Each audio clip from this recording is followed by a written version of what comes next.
50, 100, 200 आणि 500 रुपयांच्या चक्क बनावट नोटा अहमदपूर शहरात हिना लॉज परिसरात चलनात आणू पाहणाऱ्या 2 इसमांना अहमदपूर पोलिसांनी 25 मार्च रोजी ताब्यात घेतले।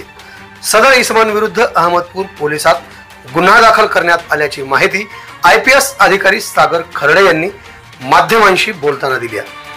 अहमदपूरमध्ये आम्हाला गुप्त सूत्राद्वारे माहिती मिळाल्यानंतर आम्ही सापळा रचून बनावट नोटा चलनात आणण्याचा प्रयत्न करत असताना 2 इसमांना ताब्यात घेतले।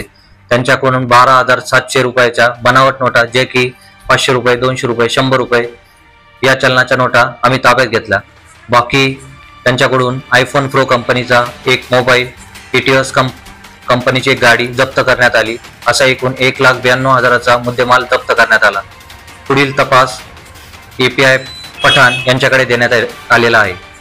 त्याचबरोबर येणाऱ्या सण उत्सवाच्या काळात 2 धर्मात तेढ निर्माण होईल अशा आक्षेपार्ह पोस्ट सोशल मीडियावर शेअर करणाऱ्यावर पोलिसांनी करडी नजर ठेवली असून आक्षेपार्ह पोस्ट करणारे आढळून आल्यास कडक कार्यवाही करण्यात येईल अशा सूचना देखील IPS अधिकारी खर्डे यांनी दिल्या आहेत।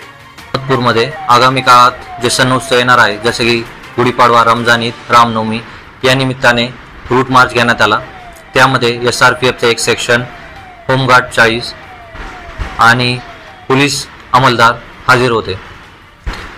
आगामी काळात जे सण उत्सव येणार आहेत त्या निमित्ताने कोणी आक्षेपार्ह पोस्ट करू नये। पोलिसांची आपणावर करडी नजर असणार आहे।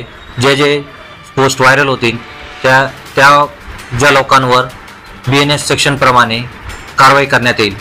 आणि आगामी काळामध्ये जे सण उत्सव येणार आहे त्यामध्ये सामाजिक सलोखा राखून आपले सण उत्सव आनंदाने साजरे करावे। सर्वांना आगामी काळामध्ये रमजान ईद, रामनवमी आणि गुढीपाडव्याच्या हार्दिक शुभेच्छा। धन्यवाद। आवाज बहुजनांचा।